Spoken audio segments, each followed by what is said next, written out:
My son, who is 10 years old, said something after his mother emptied his college fund and ran off with her boyfriend.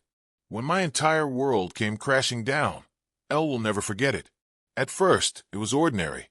On this ordinary Tuesday, I checked my work email, attempted to do Jason's schoolwork, but failed miserably, and listened to the comforting hum of the coffee maker. Everything looked normal. There was no forewarning of the impending storm. In retrospect, I question whether I would have acted differently if I had known. There will always be calamities. As I perused my invoices on my laptop in the living room, the notification suddenly appeared. Your account balance is now below the minimum required amount, it said. That. Plenty of money was in the college fund, putting money aside for Jason's future for 6 years. Laura and I were in agreement that it was indestructible. We didn't have to go over the significance of that talk again. So the thinking went. I expected to find a mistake when I signed into the account. Is it possible there was an error? Banks make mistakes frequently, don't they? But no. A freight train of reality crashed into me. Nothing was in the account. Absolutely nothing. No dollars, no cents, and absolutely no transactions whatsoever in the account. With statistics glaring at me, I prayed and hoped as I glanced at the screen. I thought it was funny, but it wasn't. Hi, Laura. I attempted to call, but there was no answer. Hi, Laura. The response was a deafening silence, so I tried again, this time louder. It was her absence. At that moment, the crushing realization began to set in.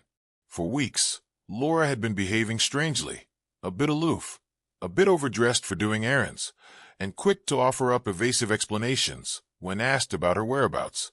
It was just stress, life, or whatever, I thought. I had never considered it before.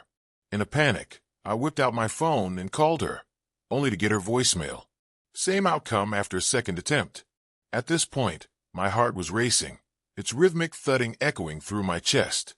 In the midst of his apple snack, Jason ambled into the room, completely unaware of the mayhem that was about to unfold. Can you tell me where my mom is? I inquired, attempting to appear composed for his benefit. With a shrug, he took another bite. I need to go somewhere, she said. At some point. The sound of that word pierced my stomach like a blade. Opening our combined credit card account was a nerve-wracking experience for me. I couldn't help but see what I had suspected, even if I probably didn't want to. Flights, 5-star accommodations, and posh eateries appeared one after the other. While we were planning our son's future, my wife was spending extravagantly on the other side of the nation. It was difficult, but I didn't want Jason to witness my breakdown. I had a lot of questions. She must have some kind of magic to pull this off. What gives her the right to kidnap our son from the one individual who was completely unrelated to our problems? In fact, we had been bickering as of late. I get it. Nothing has been ideal, but this? It couldn't be tolerated. For some reason, Jason approached me and rested a hand on my shoulder after seeing the expression on my face. Dad, it's all right, he whispered with an air of self-assured confidence. I resolved every issue. My first impression was that he was merely attempting to cheer me up. Little ones can't fathom the magnitude of grief and betrayal. For them, the world is divided into two extremes, good guys and bad guys, and problems and their remedies. I wanted to think he was being innocent when he said those things, but even that made me suspicious that he was hiding something. It was too much for me to do to keep pressing him. I stared at Laura. I resorted to calling, but to no avail. The reality didn't sink in until I looked in the closet later that night and noticed her bag was missing. Returning was not in her plans. After draining the money, she abandoned her family and began packing her belongings. My fault. To Jason, the rage was like a river, rising and falling with each surge. It wasn't only that she had enraged me. Furious with myself, I snapped. How did I fail to notice the warning signals? What the fuck? I sat back and watched this unfold. Like a merciless movie I couldn't stop playing. My thoughts replayed every transaction and lie. For the most part that night, Jason kept to himself, maintaining that face of serene calm while he observed me. After he turned in for the night, I sat in the dark by myself, trying to piece together what had happened over the past few months, but I couldn't. There was a chasm where trust should have been, and the depths of betrayal felt like they were going to engulf me. I wish I could say that night I had a revelation, or that I was finally able to put the past in the past. The only thing I discovered was the harsh reality. There was no turning back now that the woman I loved had put herself before her family. As I struggled to come to terms with my loss, I had no idea that Jason had already begun formulating a plan that exceeded my most fervent expectations. Everything happened so quickly after Laura's treachery. A whirlwind of emotions, including wrath, bewilderment, and grief, had me functioning on autopilot. Where does Jason fit in? Jason remained steadfast. For a boy of his age, whose mother had just left him, he seemed quite calm, as if nothing had changed. He continued as usual with his schoolwork, assignments, and Lego play. My immediate reaction was one of shock. Kids deal with traumatic events in their own unique ways, don't you think? However, Jason was not, in fact, oblivious to what was happening. He was occupied with it. Beginnings were modest. Oftentimes, I would find him hunched over his iPad, his brow furrowed in intense focus. Just schoolwork. Dad would be his casual response as he glanced at me and swiftly minimized the screen. Not much occurred to me at that moment. He had, after all, always excelled in technological fields such as programming, gaming, etc. He excelled at it. The whispered phone calls, meanwhile, were another story. Tell me who you're speaking to. I approached him one night, while he was engrossed in his phone call in the kitchen, and inquired. Like a deer caught in the headlights, he appeared terrified. He quickly walked out of the room after saying, "I'm nobody," before stuffing the phone into his pocket. Neither did I put any pressure on him. I assumed he was chatting with a classmate, or perhaps a guidance counselor. The way each person deals with loss is unique, I reminded myself. Maybe this was how he dealt with things. Coming up next, we have the garage. Jason began to spend a lot of time there, playing about with cables and tools. At first, I wasn't really attentive. In my mind, he must have been engrossed in one of his many side engineering projects. He'd always had a knack for construction, robots, model airplanes, and the like. However, I caved to my curiosity one night. I went exploring in the garage to find out what he was doing, but what I saw put me off. Many different kinds of diagrams, equations, and flowcharts were spread out across a whiteboard. It seemed like it had stepped right out of an espionage thriller. A laptop displaying lines of code swung by its side. Seated at the workshop, Jason began soldering what appeared to be an eavesdropping device. He sprang at me, his little frame attempting to obstruct the whiteboard. "I don't understand," I inquired, my mind completely blown. "Dad, it's nothing." He spoke too hastily and defensively, saying it was only a school assignment. My eyebrow was arched. "Is it for class? When did 4th grade start requiring security cameras?" When Jason's cheeks flushed, I briefly believed he might admit it. But after that, he merely shrugged and mumbled something like, "You wouldn't understand it," before returning indoors with his tools. My mind was whirling as I stood before the whiteboard. It was clearly not for school or a pastime, whatever it was that Jason was engaged in. The bizarre conduct became much more pronounced as time passed. Jason began to probe Laura's financial situation with unusually detailed inquiries. She may have had several accounts. Were her passwords known to me? Was the topic of offshore investments ever broached by her? I assumed he was simply inquisitive at first, but later I understood he was actually trying to get some information. "Why are you so interested in knowing all this?" I inquired over dinner time. Without taking his eyes off his tablet, Jason shrugged. "Absolutely nothing. I am pondering this matter." I spoke to Jason with conviction. "Something is amiss here. Please let me know if anything is troubling you." At last, he lifted his head to gaze up, his face betraying him. "You were told, Dad. Here, I will fix it.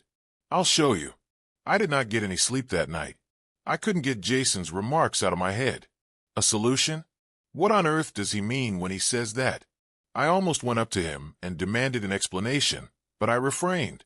Perhaps it was sheer weariness, or perhaps it was some tiny, illogical part of my being that had faith in him. Have faith in his expertise. I discovered him in the kitchen the following morning, engrossed on his laptop. He was completely oblivious to my presence as I stood there, observing him. With assurance not befitting a child of 10, his fingertips caressed the keyboard. "Jason," I said, and he stopped moving. "Yes, ma'am." Words choked me as I tried to inquire as to his whereabouts and intentions. Rather, I just announced, "Breakfast is ready," and then I left. I should have pushed him more. Now that I saw the bigger picture, I should have insisted on knowing his plans, but there was a part of me that was reluctant to do so. The thought of what I could learn made me nervous. Jason acted in a more clandestine manner for the following several days. Because of this, he no longer left his tablet unattended. Whenever he was in the garage, he made sure to lock it. When he wasn't using the whiteboard, he even began to cover it with a sheet. I was beginning to rationalize it as innocuous when Laura gave me a call. A ring came to my phone in the middle of the afternoon. As I continued to try to put my life back together, I stood by the sink in the kitchen and stared aimlessly out the window. As every time, Jason sat in the living room, engrossed in his tablet game. Caller ID flashed over my screen, and I froze. Laura. I was about to let it ring when I first thought of it. Exactly why am I being asked to respond? How could she possibly defend her actions? I should have known better, but my curiosity won out, and I picked up. "Tell me what you need." I was unconcerned that my voice came out as harsher and colder than I had hoped. "Alex," she screamed, her voice shaking with fear. "My goodness, Alex, I really need your assistance." "Assist her, please?" Her request made me furious because of its arrogance. "Can I be of service to you?" Ugh, I had to spit. "You dumped our son's college savings into your boyfriend's account and disappeared. Exactly how can I be of service to you?" "Alex, I beg you, pay attention." Her voice quivered as she pleaded. "The situation has deteriorated. It's all falling apart." I steadied myself by leaning on the counter and grabbing its edge. "Can you please clarify what you mean?" As she began to cry, she announced that it was Damien. Gone is he. Disappeared suddenly. My account, along with all of his, has been frozen. "Alex, I am unable to access anything. Under no circumstances. I am currently being sought after by the authorities." I didn't feel sympathy when her comment struck me like a slap. It brought contentment. Quiet contentment for the soul. After she abandoned Jason and me, I wanted to know what it was like to be trapped, helpless, and abandoned. Instead of speaking up, I allowed her dig her own grave. Her desperation grew as she continued, pleading with "Alex, please. What is going on? I have no idea. Whoever did this, I am requesting your assistance. Forgot my money and ID, and now I'm stuck in Miami." Damien disappeared after promising to handle everything. "He sounds like a terrific stand-up man," I replied with a touch of dry humor, unable to help but jab. Because her fear was so great, she paid it no mind at all. "My God, Alex, I had no intention of letting this happen. All I did was just—" "Laura, what exactly are you?" My frustration reached a breaking point, and I lost it. "You actually took money from your own kid. Just abandoned your loved ones to be with a man who obviously doesn't care about you? Is that something you were hoping wouldn't happen?" Her labored breaths with a soul sound that broke the lengthy silence on the other side. "I messed up," she murmured. "Was it an error?" A sour chuckle escaped my lips. "Laura, you have no right to claim this as an error. This is the price you must pay for the egotistical, heartless decision you took. Alex, I implore you," she whispered a second time. "All I own is this. The next step is unclear to me. You are indispensable to me." Jason stepped into the doorway, tablet in hand, and I was about to respond when he suddenly materialized. He said in a casual tone, "Who's on the phone?" As if it were any other day. I murmured, "It's your mom," while covering the receiver. After a split second of frowning, Jason's expression returned to its usual level of composure and knowledge. He advised turning it on speaker. "Put it on speaker, Dad, I swear to you, Jason." His tone gave me the creeps. It was more of a command than a plea. I was obedient even though I couldn't fathom the rationale behind it. Placing the phone on the counter, I pushed a button that allowed me to speak. "You are now on speaker," I informed Laura, my voice becoming increasingly harsh. "I am here, Jason." On her end, there was a sudden shallow breath. She spoke to Jason in a softer tone. "Listen, darling, this is Mama." With a distant and dispassionate tone, Jason interjected, telling us to save it. "Please don't tell me." She implored Jason, "Please." "Yes, I am aware that I caused you pain." Yes, I am aware that I erred. But he abruptly ended their conversation once more. You turned against us. The person you are has taken my future ahead of me. And now you're contacting us to seek our assistance. That is pitiful. He caught my attention, and I couldn't help but admire him. The speaker was clearly older than 10 years old. Someone darker, wiser, and more senior was speaking in this voice. Laura whispered to Jason as her voice quivered. You can call me Mom. Bye, my dear. Sorry, I didn't intend that. He told me straight out that you don't love me. Otherwise, you would not have departed. Stole anything from me? Not likely. The decision to prioritize Damien over us has now backfired. You don't have my sympathy. It is rightfully yours. She begged Jason. She cried out. I beseech you. I need your assistance. He then grinned. A self-assured grin so terrifying it made my skin crawl. Don't worry, Mom. He gently reassured her. Actually, I have already done that. She questioned with a hint of bewilderment in her voice. Let's just say, he said with an almost joyous tone, neither Damien nor you will ever again be able to harm another person. The connection severed. Thoughts were flying through my head as I stared at Jason. Just tell me. Under my breath, I spoke. Looking up at me, his eyes were composed and somewhat proud. I told you, Dad, he exclaimed. I resolved every issue. After Jason said that, I took care of everything. Whether I should be proud, appalled, or utterly puzzled was my state of mind.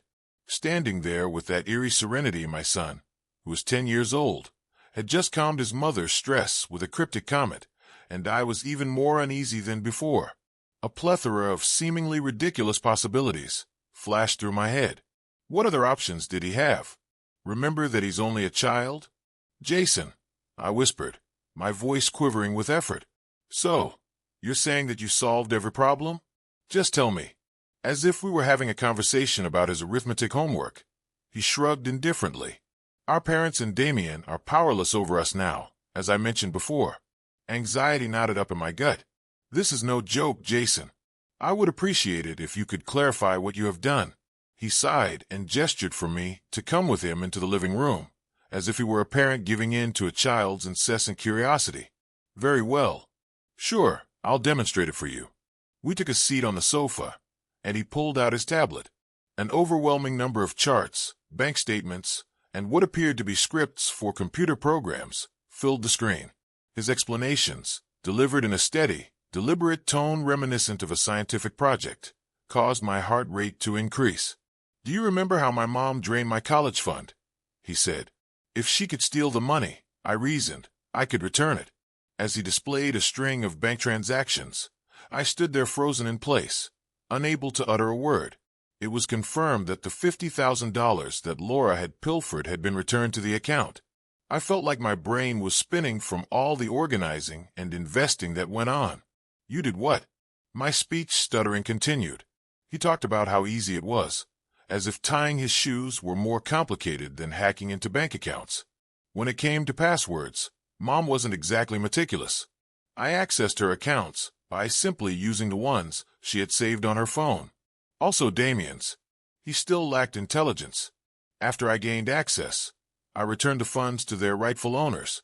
I spoke with a lack of conviction, but I did say that it was illegal. Once again, he shrugged.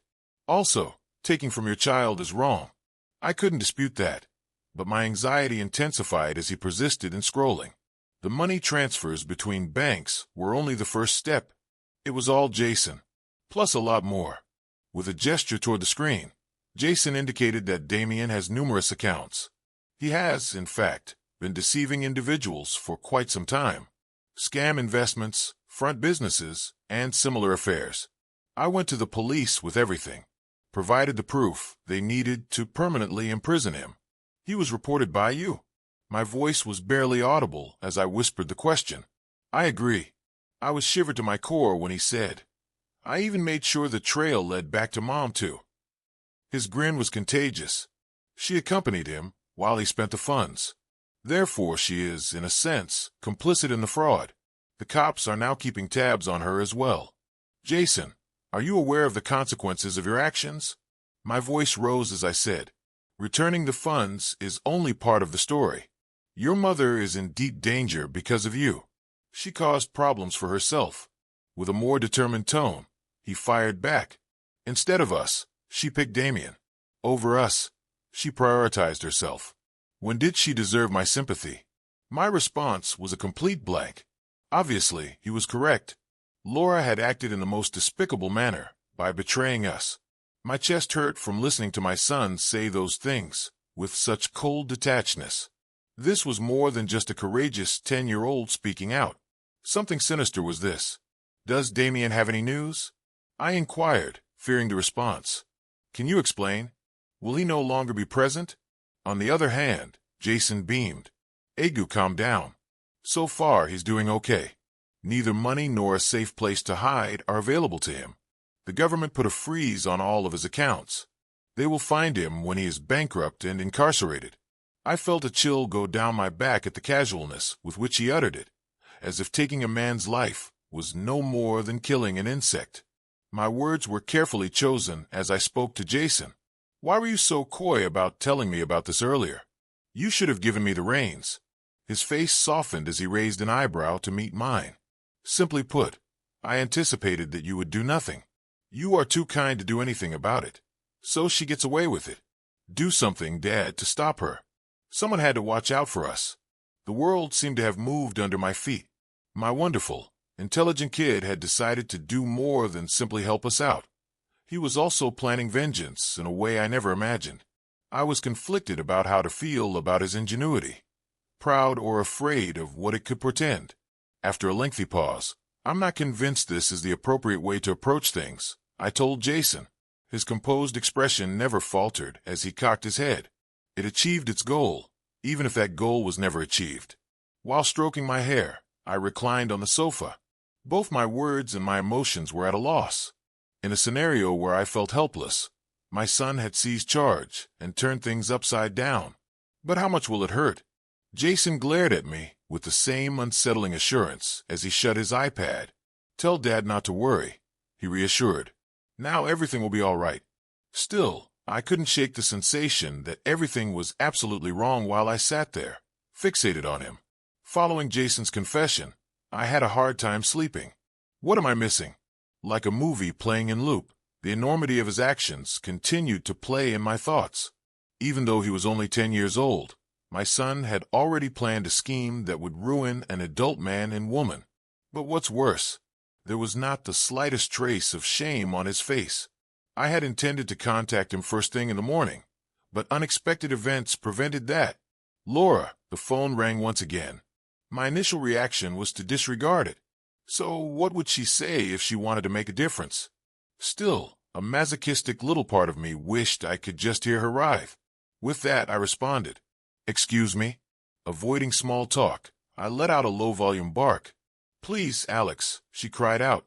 Please assist me. I beseech you. It was nearly impossible to identify her voice. No longer was she the assured, self-possessed woman who had so casually left our lives. Someone shattered and desperate stood in her stead. I cut you some slack and told you that you had the gall to call me. She yelled out. Alex, listen to me.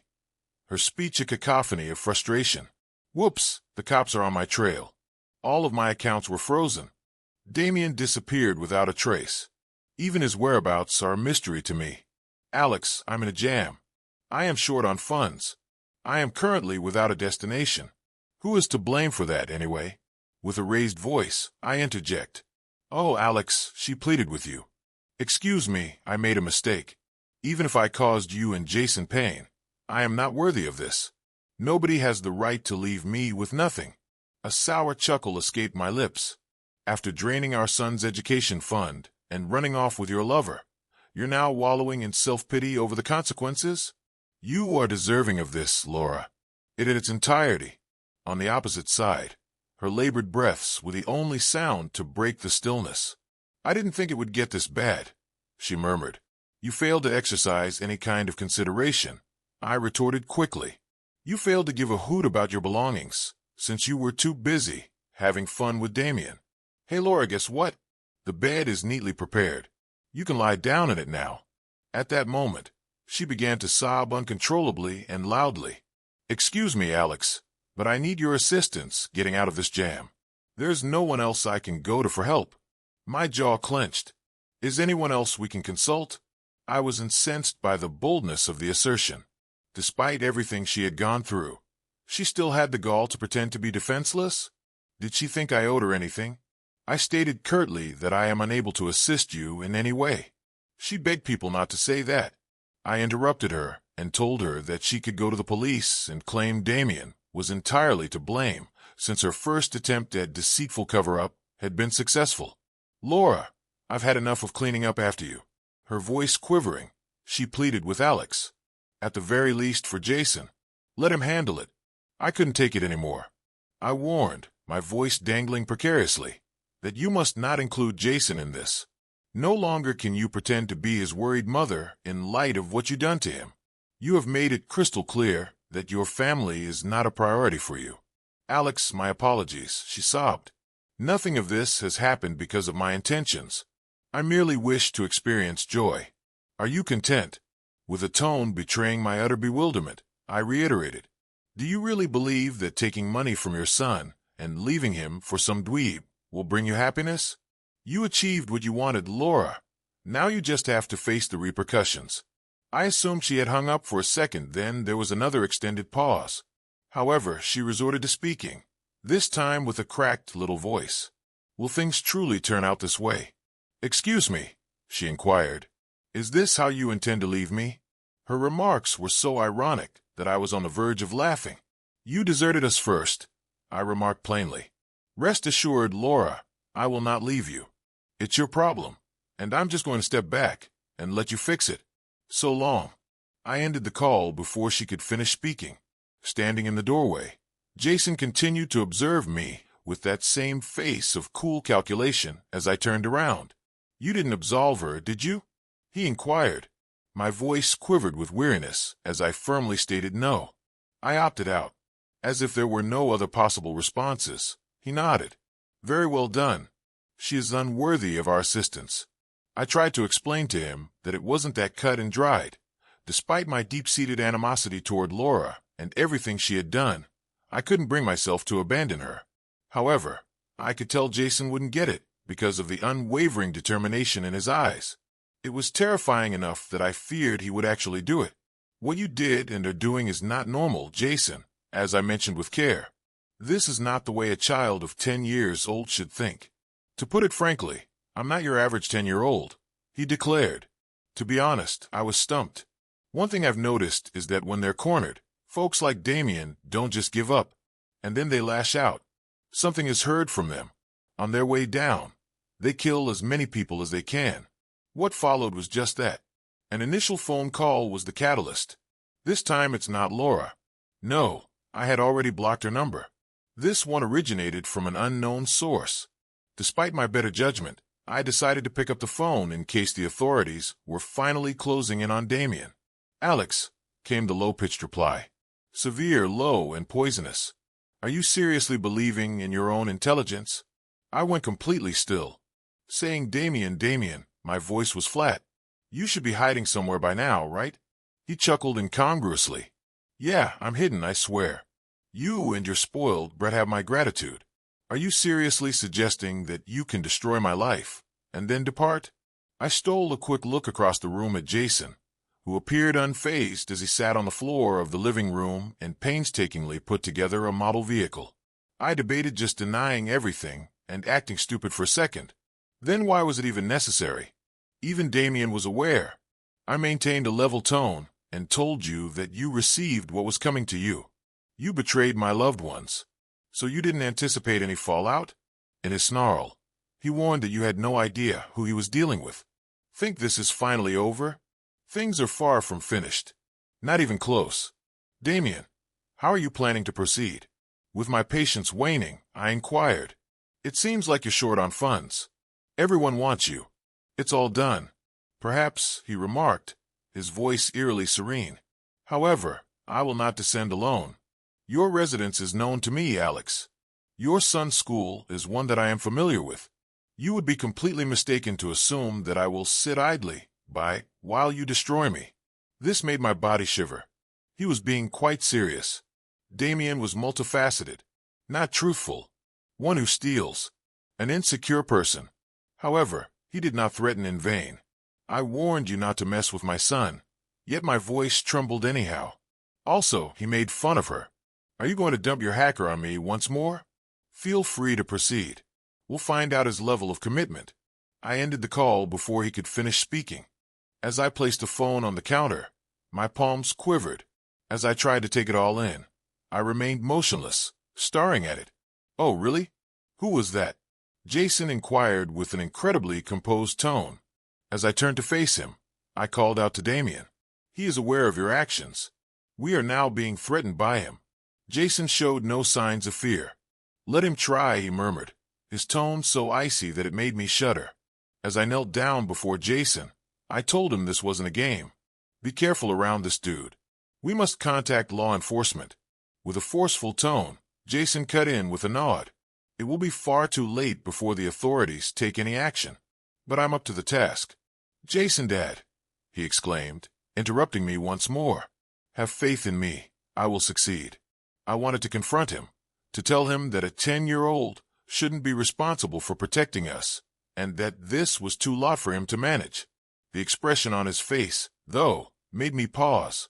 That expression didn't fit a scared little kid. Someone who had already decided looked like that.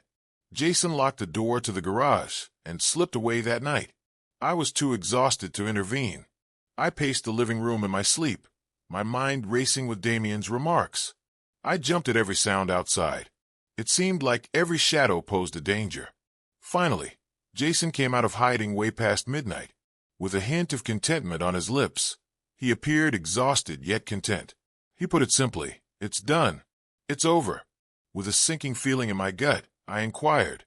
I felt my heart sink as I read the screen on the iPad he gave me. He had used GPS spoofing software to trace Damien's whereabouts. Along with that, he had broken into Damien's burner phone and recorded all of his menacing texts.